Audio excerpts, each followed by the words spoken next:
तर विरोधी पक्षाला मतदारांनी जोरदार फटका दिला असं आशिष शेलार यांनी म्हटलेलं आहे। विरोधी पक्ष बेशुद्ध अवस्थेमध्ये आहे असं शेलार म्हणाले।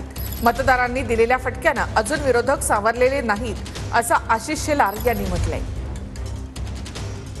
विरोधी पक्षाला आणि विशेषतः राहुल गांधी आणि काँग्रेस यांना महाराष्ट्रातल्या मतदारांनी जो जोरदार फटका दिलाय,